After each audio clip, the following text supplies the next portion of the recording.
Okay, guys. Good morning. Good morning. Good morning. It is great to have everybody here. We will be recording this, so please make sure to be muted because we want to come back to this because we know we're going to get a ton of great information today from these four amazing agents that are some of the smartest people that I know. Diane Johnson, Jen Lewis, and we all welcome you guys to our Conversations with Megas today. And we have four special guests. I know it's a little bit different format than we usually do, but I want this whole next hour to just be about them sharing. They have so much knowledge between the four of them.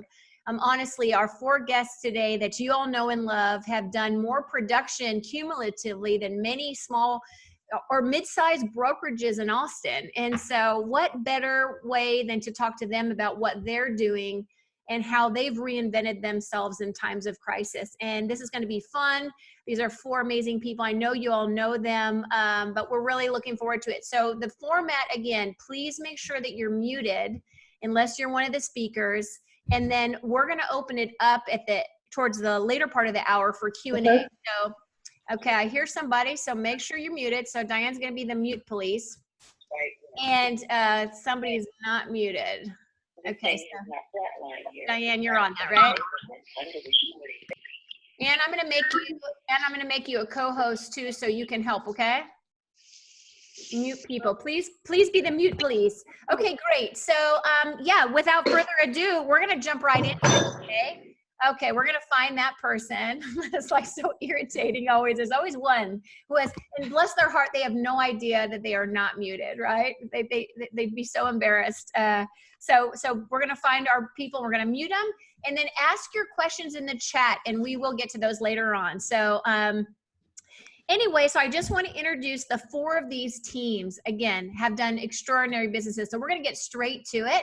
And I just want to thank all of them for being on with us today. So let's just jump in, okay? So I've got Wendy and Tim and Adelina and Anthony, and just go in whatever order you want. But let's start by introducing yourselves, how long you've been in the business, and what your team did. Like, let's hear volume and units on that. And then what role do you play in your team right now? So let's start with whoever wants to go first. Ladies, always first. Okay, ladies first. Adelina, you want to start, or Wendy? Oh, I'll start. I'm not shy.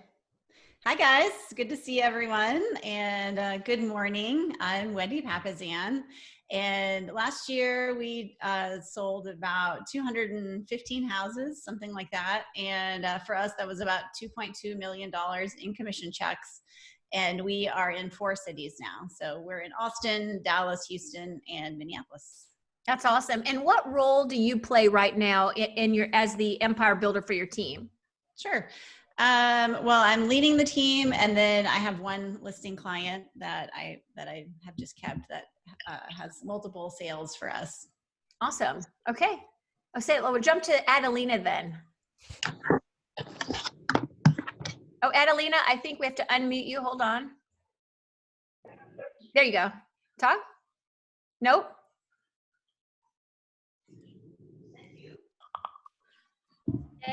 No. Yes.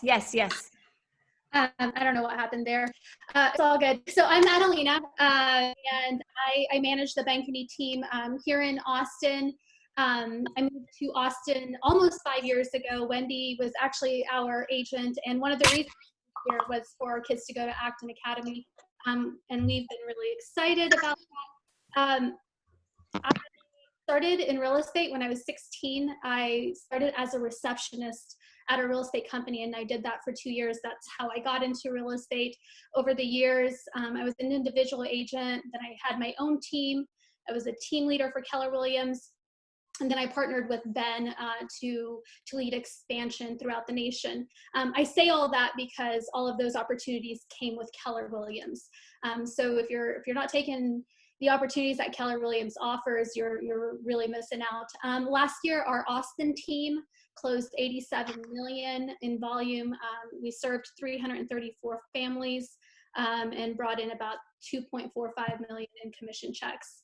I spend probably 90% of my time on the Austin team, and then the rest of the time consulting my expansion partners around the nation. I love that. Thank you so much. Okay, how about Anthony? I think you're muted too. Yep. How's it going, guys? Hey. All right. So I've been with Keller Williams for 12 years.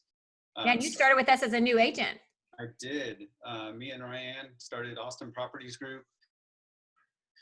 Grown it from there. We've got a total of 6 agents now, 1 support staff. We did 212 units. Yes, Wendy did edge us out, and 744 in GCI. Awesome.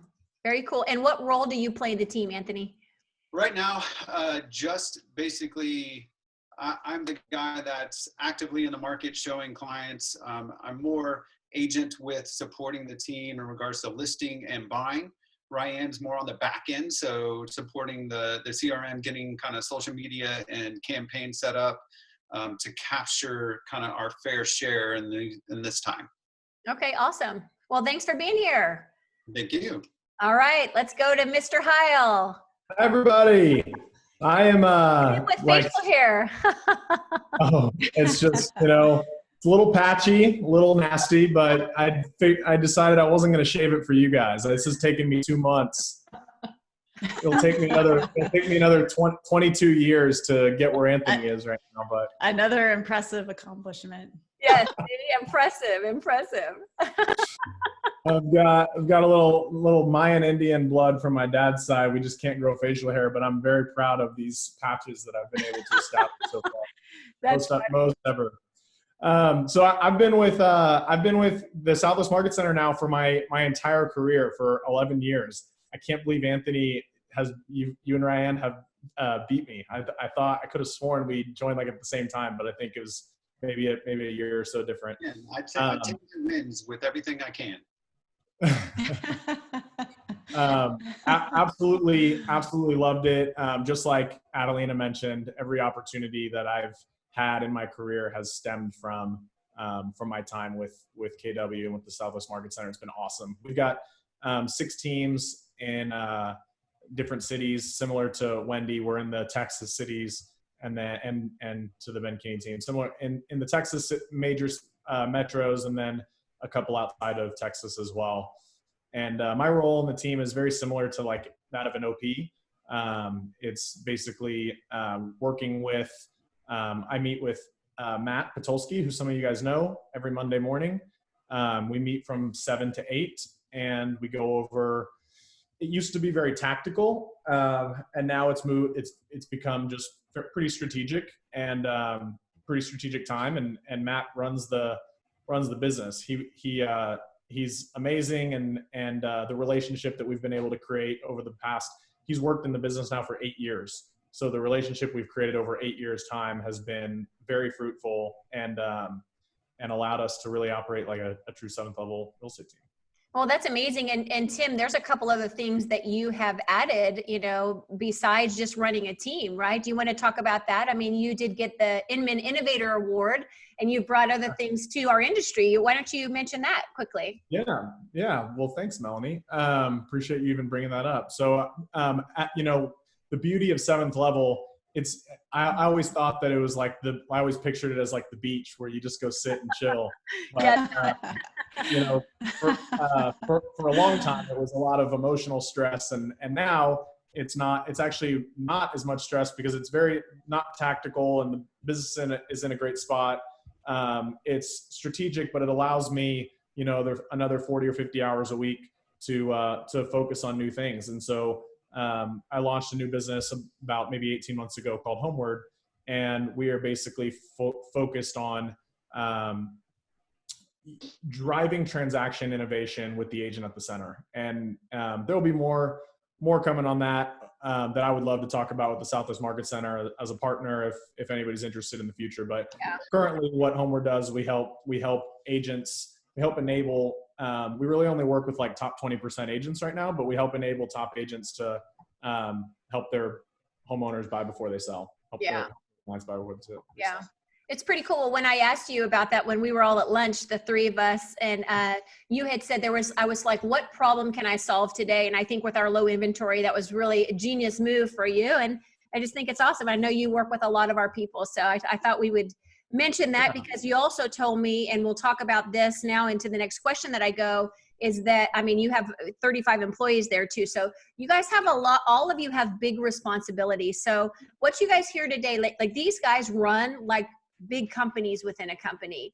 And so there's a nugget for everyone, no matter what price point you're at, whatever level your production is. There's so much wisdom from these four people, and they're all so different, which is great. So we're just going to jump into the questions here that I have. And again, we'll open it up for Q&A later on the side. So guys, let's talk about COVID-19, right? When that hit, what did you do? Gosh, I mean, the world just shut down. What did you do? Who wants to take it? Well, I know for us, the first thing that we did was we threw out our 2020 plan and, called everyone to make sure they were safe. And then we really started cutting expenses. How much did you cut? How did you do that? Well, we were pretty lean and mean because we had some cuts like last year. We had some shakeups on our team. And so we were pretty lean and mean anyway, but just looking at overturning every rock, looking at every expense that had ended in 99 cents, and just trying to see where we could trim the fat a little bit.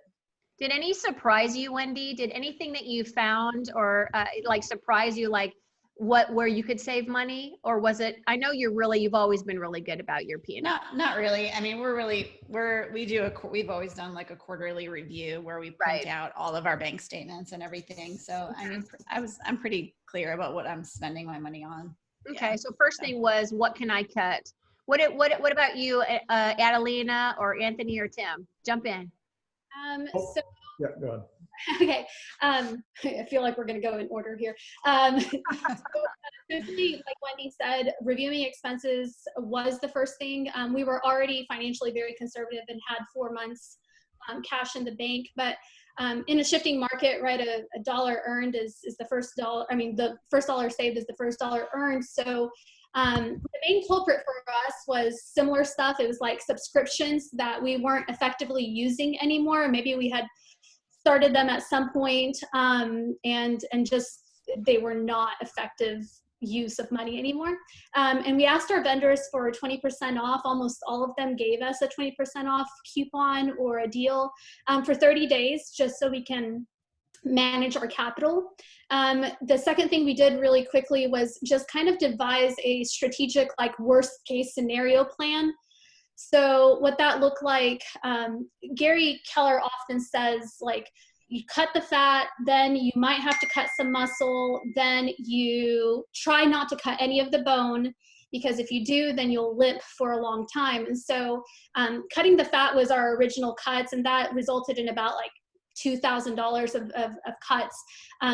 Cutting the muscle, we haven't gotten to that part yet because our sales haven't hit like a low level yet, but I'm very clear on what like that looks like. So in the next like 45 days, at all times, I need to know in the next 45 days, I have X amount coming in.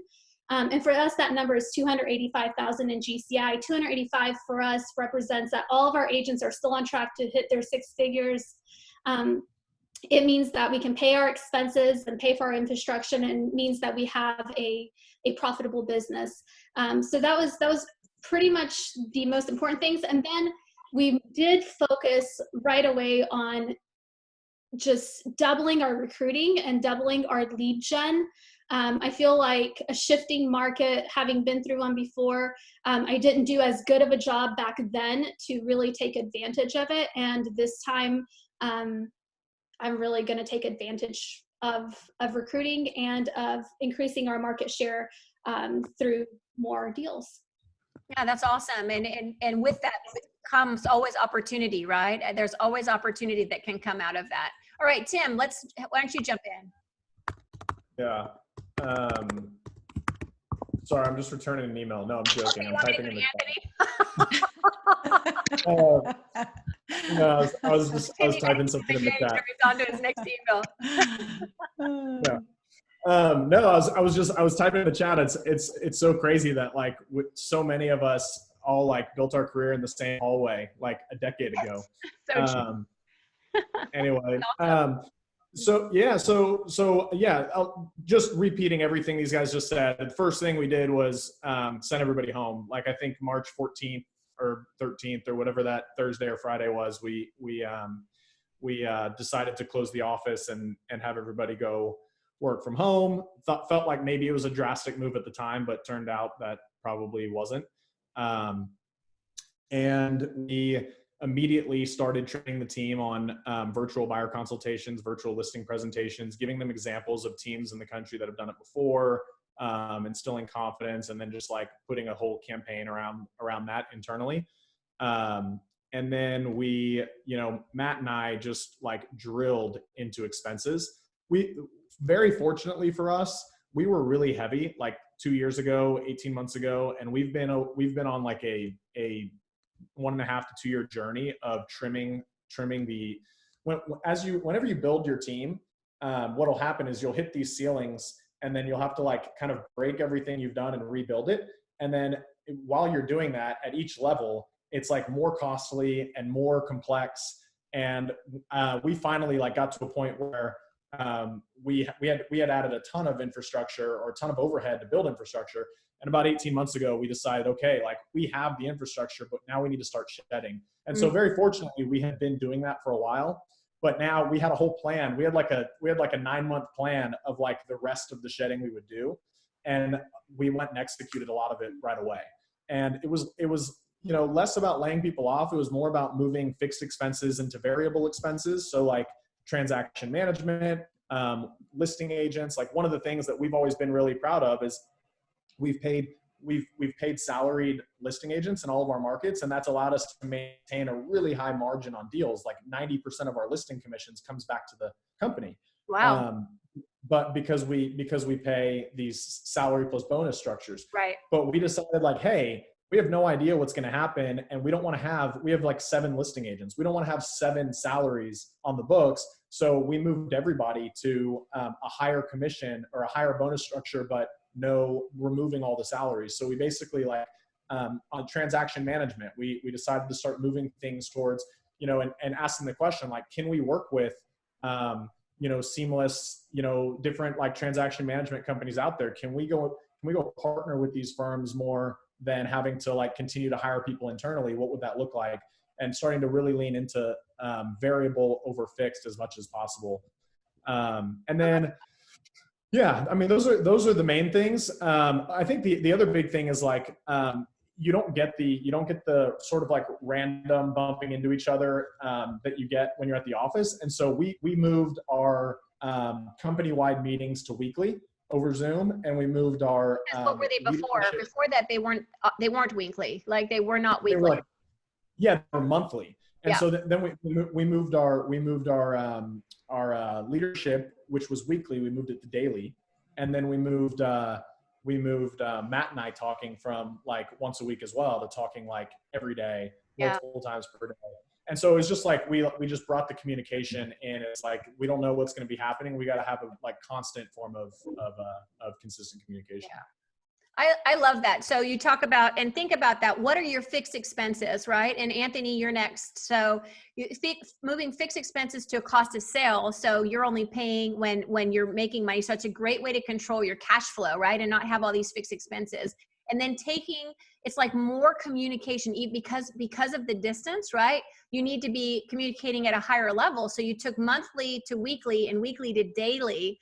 And, I think that's something that all of us think about our clients that we're working with, right? It's like people need more communication even now more than ever because we're having less community and less contact. So I think that builds a sense of security. So I think that's really smart. Okay, let's hear about Anthony. COVID hit. What happened? What'd you do?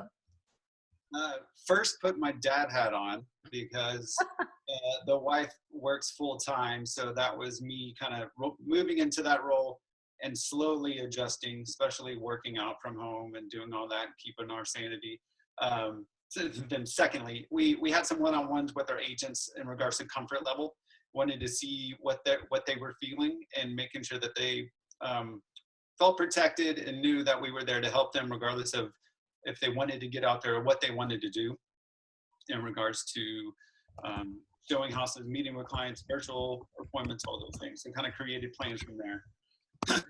We luckily, Ryan had started downsizing our office space and our staging inventory last year. So we kind of did that, moved into 2 smaller offices, which definitely helped and cut our staging inventory down significantly, where we didn't need any more commercial space. We just had 2 small storage sheds, don't have to carry insurance, don't pay cap rates and all this other good stuff. So cut expenses, evaluated. I did end up cutting my assistant just at that time when they rolled out more incentives for unemployment. It was something that we knew it was coming. I was holding her onto her, and she knew that. But that was the time where I needed to do that and cut that expense. Secondly, going to the client. So basically, our overall goal was always to get as many people in the door. Well, we knew that needed to change significantly. So started to add the 3D tours, add the layouts, floor plans. So being very defined in who was coming in that door, because there were still several clients that needed to sell. Right. And we're trying to protect them regardless of how much they felt in regards to that. And there was one more thing. Oh, and then our campaign. So what you were saying about communication. So in these times, it was how can we get, because I knew I couldn't make my calls. If anybody knows me, when they walk in the office, I have a headset on. That's right. I'm trying to make 100 phone calls a day. That is my thing. And my agent. So I knew the team and I weren't going to be able to do that.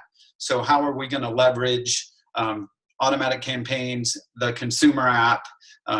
People were going to have more time to be playing on those things. So we started to put our time into tech and let it be our communication, since those dials weren't going to hit there. I love that. That's so true, right? Because you really are like, if you go see Anthony anytime during the day, man, you are on the phone. You are with a headset, even in the hallway, right? When you go to the bathroom, you've got that headset around your, And so here you are being dad too, to two little girls, beautiful girls, by the way. See, there's the headset. And then you have to completely look at it differently, right? So I love that you shifted, because when we were pulling up like downloads, I was like, oh my gosh, how did you guys get so many downloads from the consumer app? And so you just shifted your energy more to the tech and some leverage. I love that. That's really cool. Yeah, something that we should have already been doing. But this forced us into that space very quickly. Right. That's awesome. That is so cool. Okay. So what's been the hardest thing for you guys with COVID? Like, what's been the most difficult adjustment or challenge for you guys? Well, I miss everyone. So I'm a people person, and I'm at home with 3 introverts, 2 of who are introverted teenagers. So, and the other one who's just working a lot. So I'm lonely. Yeah. So I definitely miss seeing everybody on my team and seeing everybody in the Southwest Market Center and just getting out and moving around. It's one of the things I love about being an agent is moving around. So, I mean, after the stress of everything kind of has worn off, there was a lot of stress at the beginning and pivoting and shifting. And honestly, I would say that pivoting is kind of a superpower of mine. So that part has been, I wouldn't say easy, but easier for me. That's really, that right now, that's the hardest thing. Yeah. Well, that's so true, right? Because it's exhausting. It takes a lot of energy to move, and then especially when you have other people with you, right? To move. Yeah, Tim, you were going to jump in there. I was just going to say that the first couple of weeks, like maybe like the second half of March, was crazy. Like backs up against the wall, got to focus. What are we doing? Yeah. A lot of chaos. Yeah. And I probably, like Wendy, maybe I kind of thrive in that. And so now everything's sort of settled down and we kind of know what we're doing and there's like less to do. So maybe like getting a little bit more bored and want to get help. I remember the last 2 weeks of March, like I didn't get up from my desk for like 18 hours at a time. I was exhausted. Now I'm like trying to like figure out how to get around, move a little bit more. I've got 3 kids under the age of 5. Bless your heart.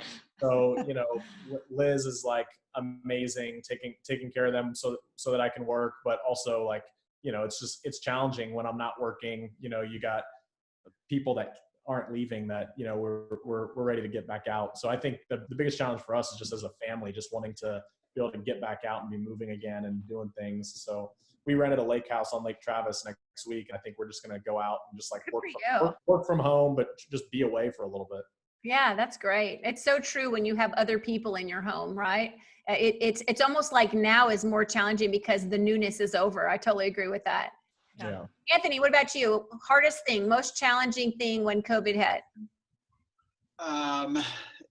Or whether it's now or then, you know, whatever it is. I'm a workaholic. So I truly, that dad hat went on very hard. And so we were trying to time block in regards to, she's managing 13 people at Oracle.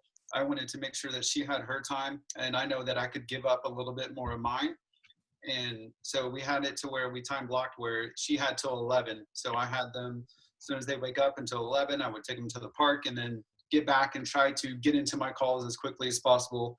And then not having an assistant, needing to manage my emails, my contracts, and all that good stuff, and trying to figure out leverage. So that I panic when I can't make my calls. That's my one thing.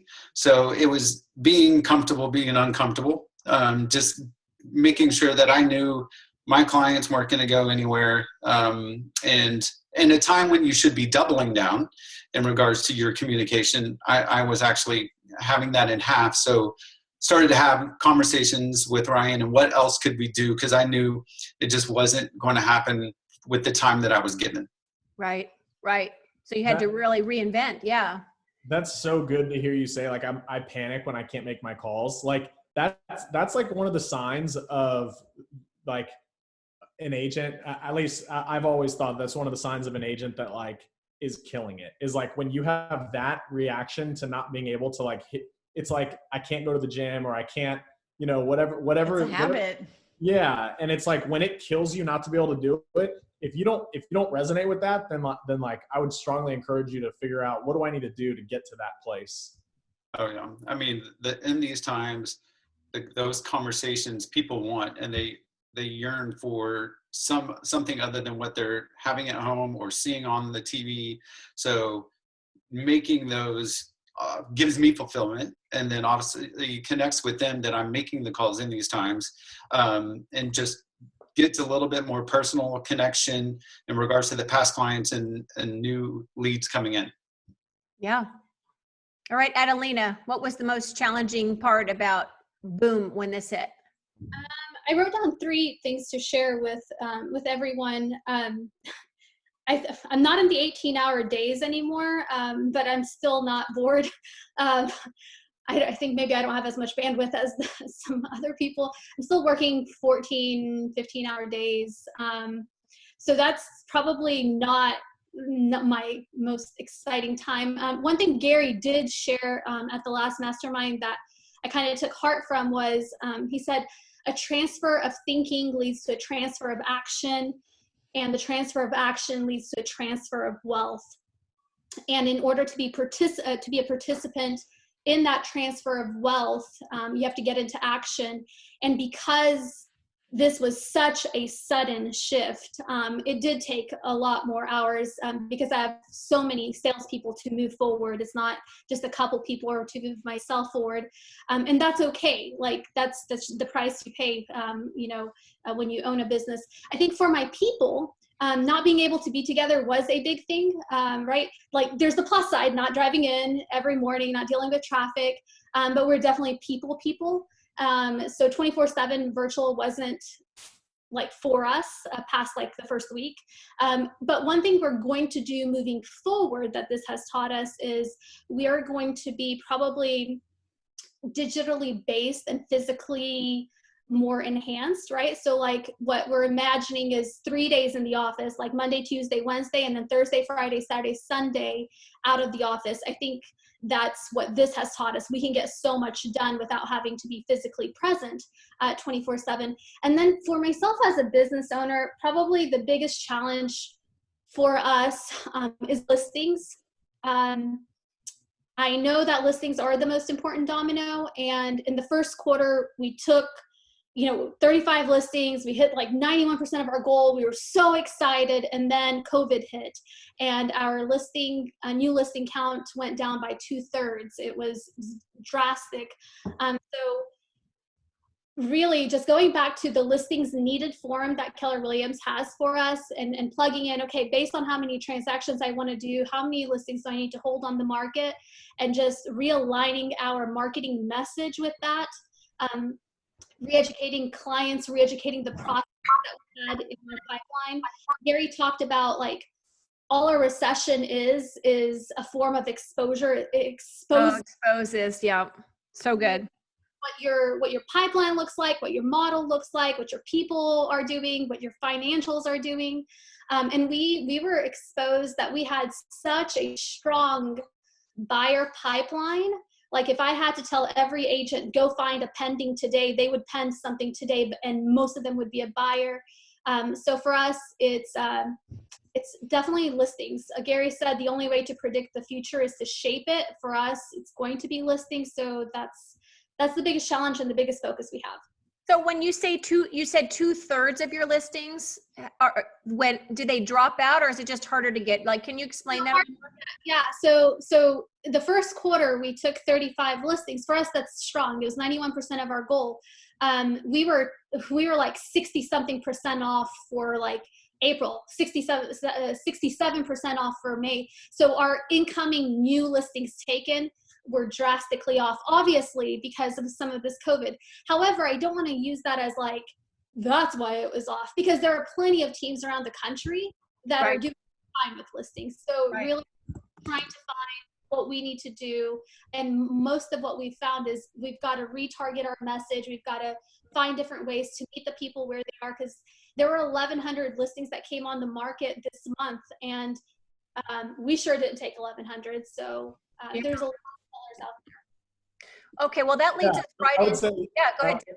I would just add to that we're experiencing the exact same thing, Adelina. Like our listings are down probably 2/3. I know that it's like every single one of our KPI, our like key performance indicators that we look at are actually like where they should be, where we want them to be, except listings taken, which is our like core metric as a company, and it's way down. And so, that to me is like what causes me to still live in like high caution mode, just because like our pendings are up, or our buyer reps taken are up, or like those are all good things. And like our team gets really excited about it, but I'm just like hammer that listings taken number. Like that's the thing that I care about most, and it's way down.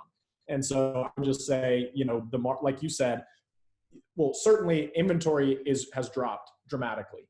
And there still is inventory. So it's like what we have to do, we can't control inventory, but we can control figuring out how to increase our share that we take, to Adelina's point. And that's what we're trying to do. Like, we don't have an answer for it yet, but we're just realizing like, get a better message, double the time down. Like it's like all the things that we normally talk about, but it's like, you got to double down on all those things. Right. And that totally goes into the next thing of like, how are you guys reinventing yourselves? Because if it's 2/3 less of listings, right? And you guys are all really listing heavy, all of your teams are. What are you doing to reinvent yourself moving forward? Like, what's the new normal for you guys? You're saying doubling down, calling more people. Anthony shifted a lot more on tech. Wendy, you guys threw out your 2020 business plan. I know Tim did as well. Let's talk about that. How are you reinventing, and what'd you do with your 2020 plan? Who wants to jump in? So I'll jump in. I'll just say that, we're very database driven. So 86% of our business is business by referral. And so honestly, I'm really grateful for that in a shift like that. And I look at all the other businesses that I see in Austin who have a relationship with their customers. I think about El Arroyo right? And they've got that sign and the big social media presence. And so having a relationship with your customers is super important right now, because your customers aren't going to support you if they don't know you and they don't care about you. So I'm super glad for that. So what we've done is we always have done a lot of events. So we just pivoted to virtual events. We've actually held 4 virtual events for our clients and our business community in the past 6 weeks, I guess. Like Tim said, we're doubling down on our lead generation, always with a focus on listings. And then we did, kind of everything at the beginning. We created a virtual listing and buyer presentations. We're doing Matterport tours for all of our clients. We're creating policies to make everyone feel safe.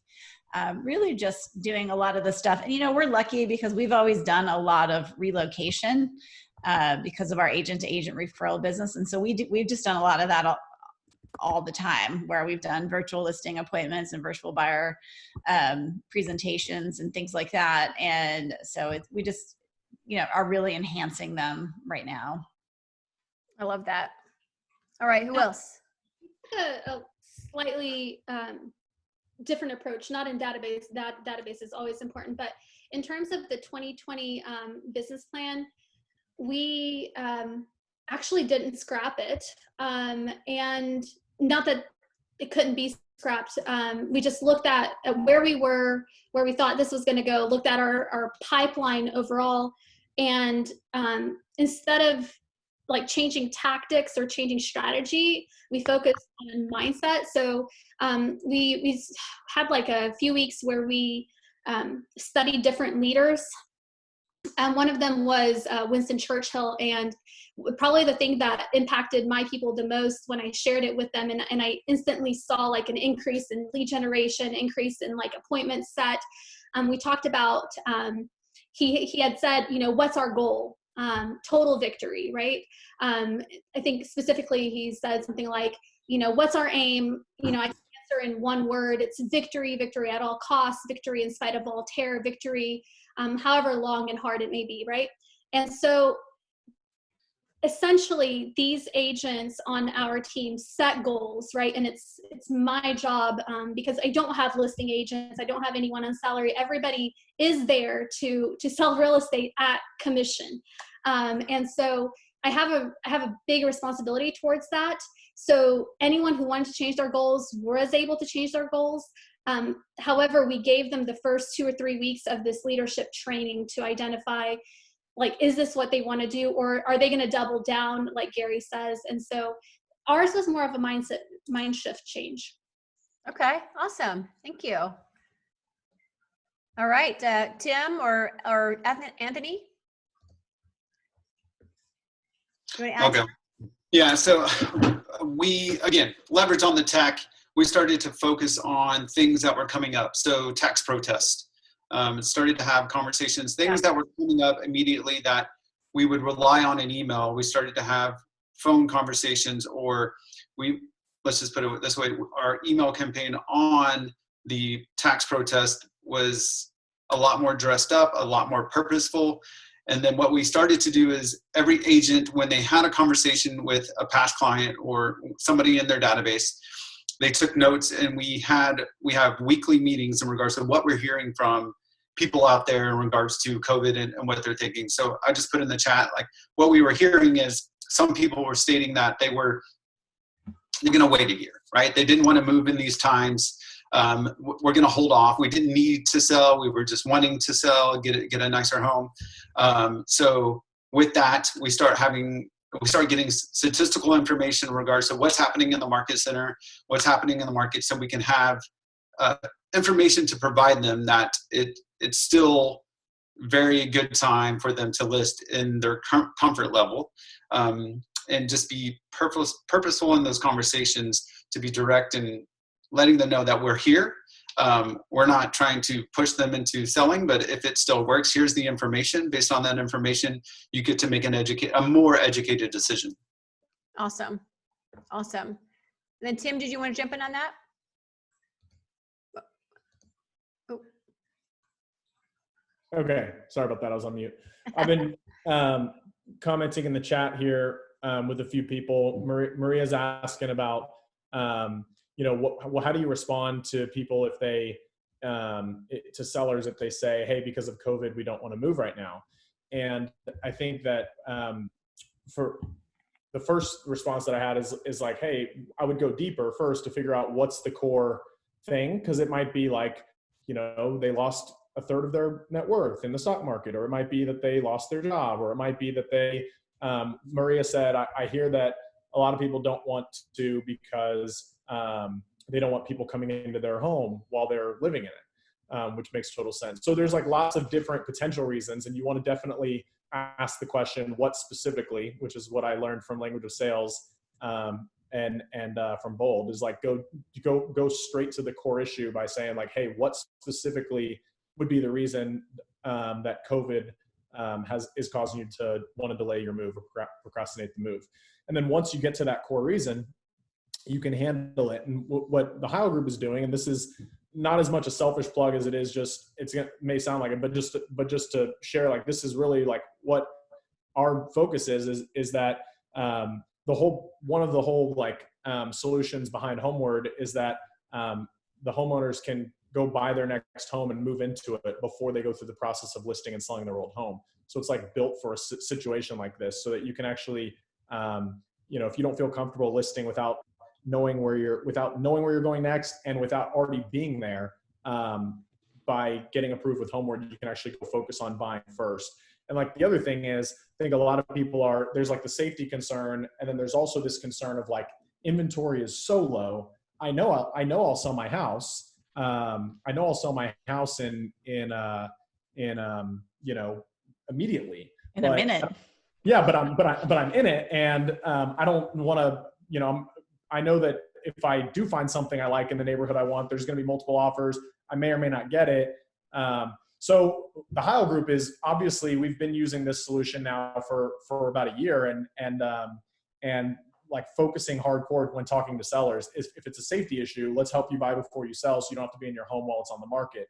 If it's I'm concerned I won't be able to get a home in time, then it's back to the same thing. Like, let's go make an all cash offer so you can beat out other people that are competing for the house that you want once you find it, and then let's get you moved. And so that's been a huge thing for us. And Homeward, somebody asked in the thing, is Homeward back up and running? It's back up and running. We haven't announced anything just because that's coming tomorrow, but it is back up and running, and definitely looking forward to building a deep partnership with the Southwest Market Center, with more Awesome. conversations with Melanie and Diane, of course. I love it. Okay, so you know what? I want to open it up for questions. So I'm just going to ask you one more question. So if you guys want to start putting questions in the chat there, go for it. Ask anything you want, and then we're going to open it up, and we're probably going to run a couple minutes over, and I hope that's okay with the panelists, because I think there'll be a lot of questions, but we'll try to keep it real. But I'm going to ask you this one question is, where do you think the opportunity is for people during this, right? There's always an upside when things are happening, our world, and this is so different than the shift that we all learned in, it's very different. It's not a housing crisis. This is a world pandemic. Our world everyone in our world has been impacted. Where's the opportunity, and where do you guys see the opportunity is in what we do professionally? I'd love to hear your thoughts on that. Who wants to go first? Tim, camera's on you, so. I would just say that just from the unique thing about a real estate agent, and the core reason why we get hired is I personally can get very caught up in like lead gen and building the business and all those things. But like the core reason, my friends Natalie and Brian are going to hire me or one of my agents or whatever when they move back to Austin here shortly, is because they want hyper local expert advice, and they want very, very knowledgeable, they want advice on COVID, they want advice on solutions based on COVID, they want advice on hyper local information in the local neighborhoods that they care about, and they want advice on the real estate transaction, how to navigate it well. And so I would just say, this is a time to make sure that you are delivering real value in conversations that you're having. So even if people aren't moving right now, you're going to get them interested in continuing to pursue conversations with you if you can come across as a legitimate expert. And if you're not a legitimate expert, then spend some of this downtime going and becoming one. And if you are, then make sure that you, I think Adelina said at the beginning of this call, like retool your messaging to make sure that you're covering, that you're talking about the things that are relevant and important. So whether it's COVID related or whether, whatever it is, just like, I would just say retool your messaging and make sure that you are coming across as an expert that's going to deliver value, because that's why at the end of the day, like that is the core value of a real estate agent, and just continue to drive that home. That's awesome. Yeah, I would agree with that. And that's kind of what I was going to say is that we as real estate agents, we're fiduciaries for our clients. And we have an opportunity now more than ever to really help people. For whatever reason, I woke up at 4 this morning thinking about forbearance. And so I created a PowerPoint, which I shared with my team during our daily huddle this morning. And for those of you that don't know what forbearance is, it's basically deferring your mortgage payments. And that is going to be a question that we start having with our clients, because there's already people out there who have done it. And as real estate agents, we can give them options and tell them, hey, maybe that's not the best thing to do, or you need to look at this fine print. And it doesn't mean they're going to buy or sell with us today. They're not going to sell their home. In fact, we might be encouraging them, hey, like stay in your home, right? And I think about all of the people that over the years that I've met on listing appointments, and I've encouraged them to keep their home as a rental property, right? And that idea of being a fiduciary for life for someone, like nobody can take that away from you. Yeah. So, and it's not that I'm so smart and that I know about forbearance. I'm not. Like literally this morning, I knew absolutely nothing. I listened to one 45-minute video. I did some research and I created a PowerPoint presentation. I mean, I'm not the smartest person in this group. It's just that I have the desire and willingness to learn. And then I was able to share it with my team, right? The best way to learn is to teach, right? So it's embedded in my head. And now I'm talking about it with you guys. So I would just say it is an opportunity to hone your skills and become smarter and better, and ultimately serve the customer better, because that's how you grow a big business, is you have very high customer service. I love that. I love that. All right. What about Adelina or Anthony? And then we'll open up for some questions. So one of the things that I took away from what Gary had said was what sabotages your ability to reinvent yourself is your attachment to the way things used to be. And I think, especially now in a shifting market, like without it sounding creepy and weird, like we're like made for this. Like this is like such a great opportunity for us. Yesterday, one of my agents had a client who went down to a milestone new build, and that milestone sales rep, even though like our client is already signed up with them and everything, she like totally pushed that new company, Orchid, and it was like, hey, if you don't buy with your agent, Orchid will buy your home and you'll save on commission and all of this stuff. And they're like, well, we're already approved with Keller Mortgage, so we're already saving $5,000. And we had already talked to them about using Homeward to be able to buy their next home cash. So we have so many tools right now at our disposal. And one of the things we're using in listing appointments now that we know that Homeward is back is instead of relying on luck and like hoping that things will just line up and all the dominoes are just going to be perfect, like let's go ahead and for that 1.9% fee, that's basically a wash anyway, like let's go ahead and like control this process. And with Keller Mortgage, let's go ahead and save you money. So I think for me, I look at this as one of the greatest opportunities to get our message out. And really, like, if you believe it, like, you will be the recipient of that advantage. And if you don't believe it, and if you think that people are still staying home and nobody's selling, that's exactly what you're going to experience. Yeah, I love that. And, and that's one thing, if you guys have not been on the pivot page on KW Connect and you scroll down and there's that section about, your clients want to save money, there's great scripts in there to have these conversations about Keller Mortgage or Keller Covered. And, even if they don't move, you can help people save $400,000, $600,000. And that's all pipeline for the future, right? Which really, really cool. All right, Anthony, what about you? Where's the opportunity? Mine's pretty short and sweet. I was talking to Clay Burney and several other people, and having this time gives you the ability to shift your business in regards to how you're working it, right? So it's not just specifically in regards to the market and how we're going to cater to that, but I've been not necessarily stuck in my ways, but I've been very consistent in what I do. And it's been a long time coming that I needed to adapt. So this helped me find time to do so. And my eyes are wide open just seeing how effective it is and why have I not done this before. Yeah, that's amazing. That's awesome. Okay, well, let's open it up for some questions on the side here. So what do we got? I saw one here, let's see, from Michael Coleman. How are you basing listing prices right now? Same CMA, or is this affecting your listing prices? Yeah, Wendy and I were just commenting on that spending a little bit more emphasis, putting a little bit more emphasis on active comparisons.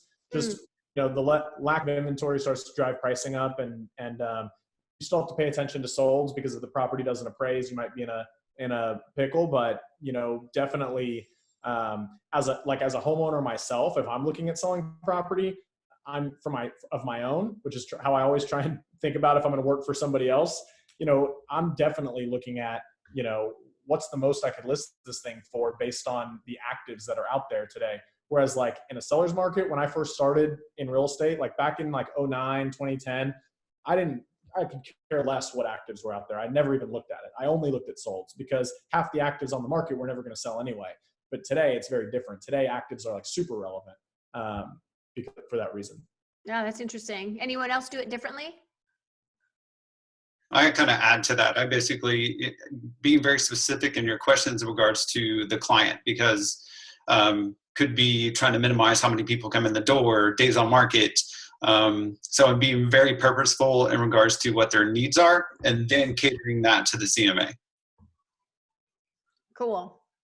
Yeah, that's good. And also being like super responsive to, I own a house that is it's a rental, and I tried to put it on the market, and I only looked at actives, and I listed it too high, because like immediately I had some showings, but not great. Like you got to make immediate changes to the feedback that you're seeing right now. Agreed. If you're not selling a house like right away, you're probably overpriced. Yeah. That's a good one. How about Adelina mentioned working 16 or 18 hours a day. A lot of you did actually, and it sounded like 7 days a week. Now that you're home, how many hours a day, days of the week do you actually work on or in your business?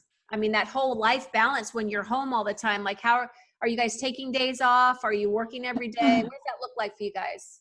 Clarify, I wasn't working 16 hours before COVID, but we had like a huge thing happen that completely changed like our revenue for like, I mean, we don't have a ton of closings for July. Back then we had no closings for July. I mean, I'm looking at like the next 60 days, like are my agents are going to make any money? Like that's a big responsibility. And so the first few weeks they were 16, 18-hour days. And now they're not, they're more like 8 o'clock to 6 o'clock. Monday through Friday. Saturdays and Sundays, I might work a little bit, but not very much myself. And yet I do get the work-life balance. And man, there's a huge responsibility when the second you decide to be a leader, like you don't just get to be a leader in the good times. So that's probably like, I have no, oh, sorry, I don't even know. Somebody's calling me, darn it. Can you hear that? That's okay. Anyway, I'll leave it there. Yeah. I can just add to that. Like, what I love about Keller Williams and what drew me and probably most of the people on this call to this company is, the mission of Keller Williams of businesses worth owning and lives worth living. And, it's like you got to earn the life worth living by, investing in building a business worth owning. And I would say that at crazy like times like we've been in lately, for me, certainly I've been like, number one, in the business more than on the business. Which I hate, but it's just been required, and been working more hours than I've ever worked probably since I was like at the very beginning of my career, which I also hate. So I'm working tirelessly to get beyond that and break through that. But I would say, mirroring Adelina, like right now is a time where I'm less concerned about the balanced life. I'm actually like out of balance, focusing on getting things where they need to be for a short period of time. And Gary always encourages us with that. He always says, Anthony said, want that old Tahoe back, Tim? Dude, that's still my car, man. 10-year, 11-year car. I'm still rolling with. But yeah, it's okay to get out of balance for a little while, as long as it's not a long-term thing. And I would say I'm certainly a little bit out of balance right now, just focused on putting, getting the screws back in all the way. Yeah. Yeah, that's so true. I see some of these answers got answered about like which teams and things like that. Thank you, Wendy, for jumping in. How about this one from JJ? Back to listings being down. Is that completely attributed to COVID, or are there other factors like long-time residences still staying in the area and not listing regardless of COVID? I've been wondering why listings are lower and why. So any other additional thoughts around that? Well, I think in any market, we have to look for opportunities for listings. And I think that's just starting to emerge right now. So for instance, one of the things that I'm thinking about now is all of the Airbnbs that are literally in my neighborhood in 78704. And I'm working on, how do I get a list of those and how do I get in touch with those, especially those that don't live in Austin, and what does that look like, right? Because that's an opportunity.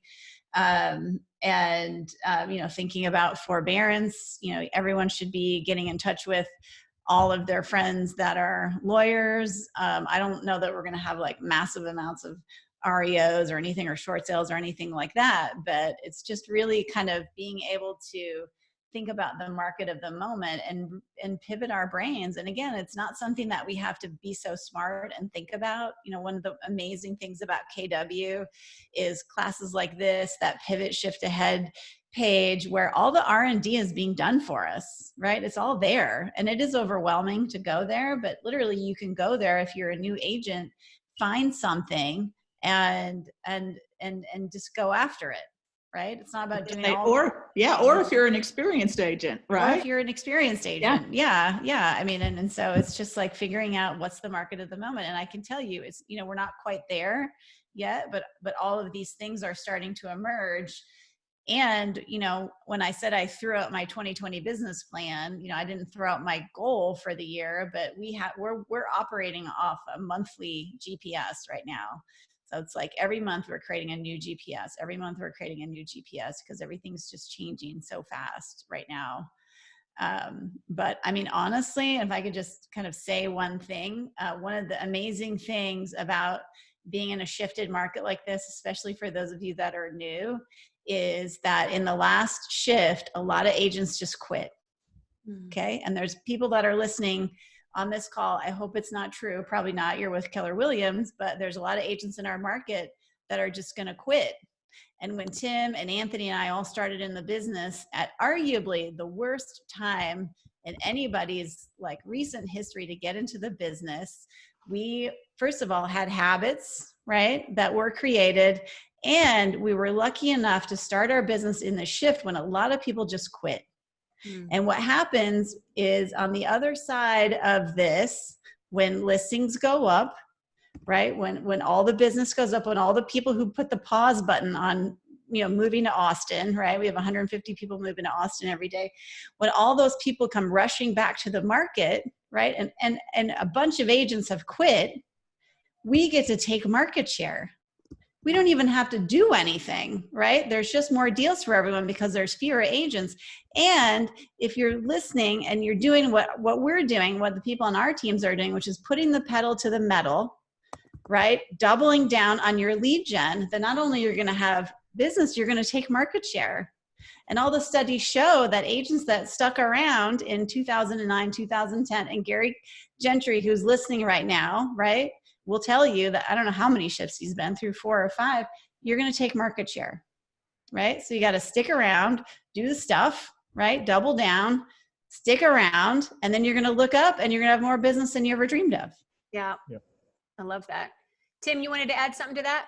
No. That's really good. I'm just. You got it in the chat there. Okay. One last question. That's from Karen. Where'd that one go? She just joined us from EXP and she came back to KW. She moved here from Houston and she said, what kind of advice would you give an agent that just moved to a new market during this COVID time? So she has business in Houston, but any advice for her when she's relaunching herself in a new city? Welcome back. Yes, exactly. Welcome back, Karen. Any advice for her to when she's relaunching herself? Talk to people. Exactly. Talk to as many people as you can every single day. It's been easier to talk to more people than ever, and whatever that looks like, you know, it's just about talking to as many people as you can every day.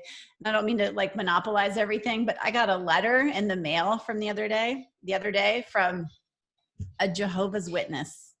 Guys, how do Jehovah's Witnesses do their thing? Door knocking, right? Guess what I got in the mail? A letter. A handwritten letter addressed to 2601 Oak Haven Drive, which is my address. Handwritten, the whole thing. Handwritten. It was beautiful. I read the whole thing. And I thought, wow, if a Jehovah's Witness can pivot, so can the rest of us. That's Good point. That's a good story. I love that. I love that. The old-fashioned handwritten note. How about that? That's right. Exactly. And you They think didn't get all high tech. They moved from door knocking to handwritten note. I read the whole letter. I mean, normally I'm like, go away.